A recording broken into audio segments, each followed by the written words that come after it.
in the empirical rule, we were talking about how many observations would fall between a certain number of standard deviations. So that lends us to kind of think about our observations in terms of how many standard deviations away from the mean they are. By describing the number of standard deviations, you are now going to be able to take observations from different distributions and provide a sense of relative standing. Here, a z-score, where you take your observation, you subtract the mean, and then divide by the standard deviation, is going to tell you how many standard deviations from the mean a particular observation would lie. And so now I can take things like SAT scores and ACT scores and determine which one is higher because they're not on the same scale. And describing SAT and ACT scores when they're not on the same scale is really hard. But if I could say that one student scored a 1.2 z-score and the other scored a 1.7 z-score, then I would know that that 1.7 was higher relative to the test that they took. So it's telling me how many standard deviations above or below the mean an observation is. Positive z-scores mean above, and negative z-scores mean below. So let's take a look at example 315 and 316 to see how we can use these z-scores. We're looking at SAT math and ACT math scores. You can see that they're scaled very differently. So if you had an applicant to college take the SAT and another applicant take the ACT, how would you be able to understand who scored higher?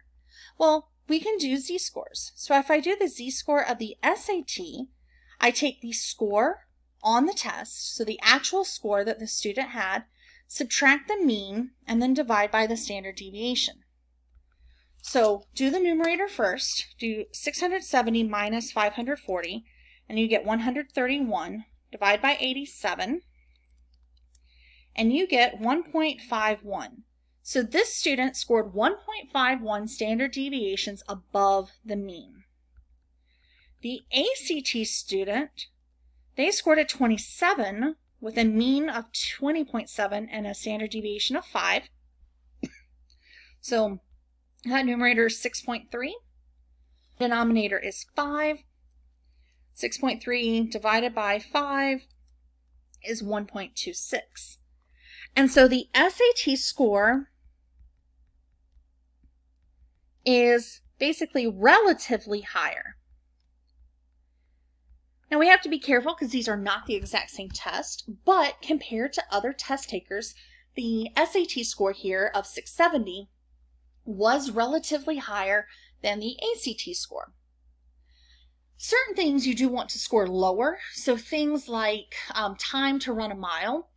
Well, here you would want to have a lower value because that would mean a better score.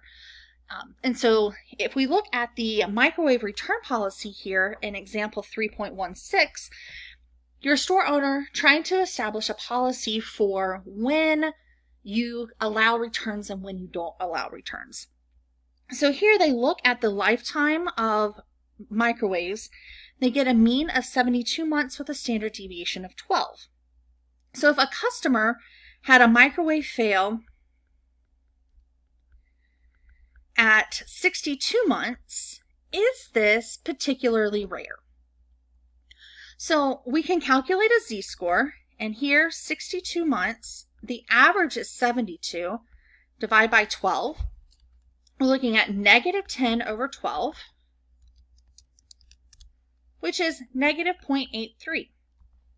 This is not even one whole standard deviation below the mean.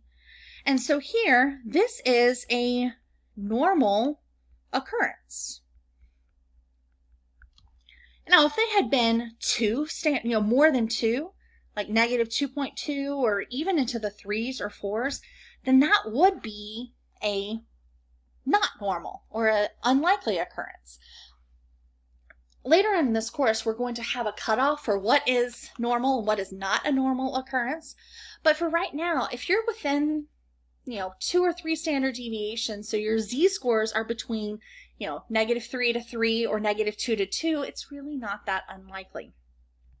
So this is giving us an idea of how many standard deviations, instead of just looking at, oh, it was 10 months too early, here we're able to see it was only 0.83 standard deviations below the mean.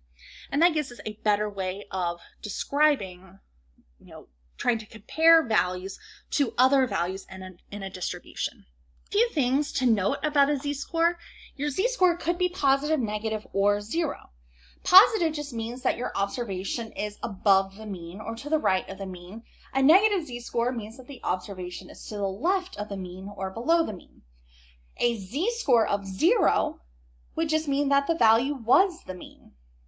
So your z-score is a measure of relative standing, and so it's indicating where an observation lies in relation to the rest of the data values.